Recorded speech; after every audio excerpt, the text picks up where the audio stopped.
Hello， 大家好，歡迎嚟到鳳凰島一茶一故事系列。嗱，上次我哋咧就講咗五行入邊嘅木、火、土嘅特性啦。咁今日咧就到金啦。咁喺五行入邊咧，金嘅特性咧就係收斂、變革，顏色咧就係白金。方位喺西邊，季節係屬於秋季嘅喎。屬金嘅對應器官呢，就係肺、大腸。金嘅性格呢，係果斷、有紀律同埋有原則嘅。咁至於喺五行相生關係入邊呢，金呢係生水嘅。咁因為金屬呢冷凝呢就產水，咁所以呢金生水。咁至於相克關係裏頭咧，金咧係克木嘅，金氣就劈木，咁所以金係克木嘅喎。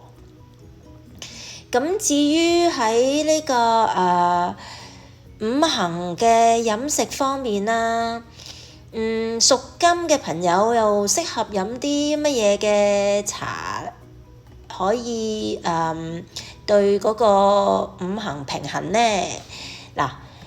屬金嘅朋友咧，可以試下用陳皮啦、金銀花、菊花、茯苓或者李乾去煲呢個調製呢個茶，就係潤肺止咳、抗敏清熱嘅，而且個顏色好靚嘅，係呈金黃色嘅添喎。咁大家可以不妨試下啦。好咯，咁講完五行同埋我哋嘅茶療咧，咁又到講古仔時間咯喎。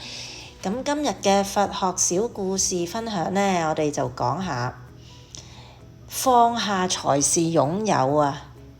嗱，呢個故事呢，就係講咁有兩位和尚啦，就過河喎。咁有一位呢，就扶住個女子過河，咁另一位就話啦：我哋出家人點可以掂女人㗎？扶女人嗰個和尚呢，就講啦，我都已經放下啦，你仲放唔低咩？嗱，個啟示就係話執着咧，只係會綁住個心，放下才能自在啊！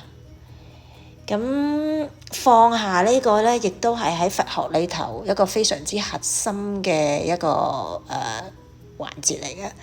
咁將來喺其他環節，我哋有機會再同大家講放下。咁今日嘅分享就差唔多啦，下次再見啦，拜拜。